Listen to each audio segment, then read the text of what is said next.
आज के समय में जब हर व्यक्ति बाहरी दुनिया की चकाचौंध में उलझा हुआ है, ऐसे में भक्ति, ज्ञान और आत्मबोध की प्रेरणा देने वाले कुछ विरले व्यक्ति ही हैं जो हमें भीतर की यात्रा की ओर मोड़ते हैं। उन्हीं में से एक है जया किशोरी, एक प्रसिद्ध आध्यात्मिक वक्ता जिनकी वाणी में सादगी है लेकिन अर्थ अत्यंत गहरा। उनके प्रवचन, भजन और प्रेरणादायक विचार आज के युवा मन को भी छू जाते हैं और उन्हें आत्म साक्षात्कार की ओर प्रेरित करते हैं।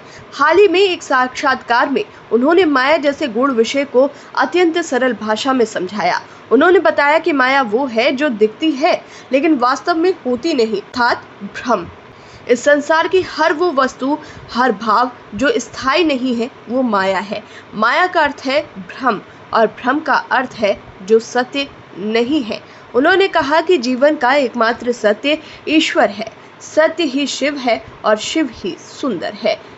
यही है सत्यम शिवम सुंदरम। जया किशोरी के अनुसार माया को भी भगवान ने ही बनाया है ताकि हम इस संसार की अस्थिरता को पहचानें, इसकी क्षणभंगुरता को समझें और अंततः ईश्वर की ओर अग्रसर हो सकें।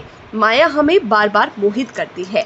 धन, सौंदर्य, यश, प्रतिष्ठा, संबंध, ये सब माया के अंतर्गत आते हैं, लेकिन ये सभी अस्थायी हैं। इनका आकर्षण अत्यंत तीव्र होता है जिससे मन बार बार खिंचता है, परंतु जैसे ही हम इस भ्रम को पहचान लेते हैं, हमारे भीतर सत्य की खोज प्रारंभ हो जाती है।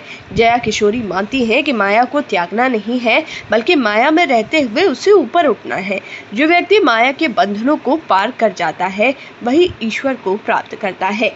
इसके लिए सत्संग, भक्ति, ध्यान और आत्मचिंतन ये मार्ग हैं जो हमें माया के मुंह से मुक्त करते हैं। जब मन बाहर की बजाय भीतर की ओर मुड़ने लगता है, तब ईश्वर से जुड़ने की प्रक्रिया आरंभ होती है। जया किशोरी के विचार हमें ये सिखाते हैं कि जीवन में सब कुछ अस्थायी है। माया एक भ्रम है और केवल ईश्वर ही एकमात्र सत्य है। जो इस सच्चाई को जान लेता है, उसका जीवन न केवल शांत होता है, बल्कि वो मुक्ति की दिशा में भी बढ़ने लगता है।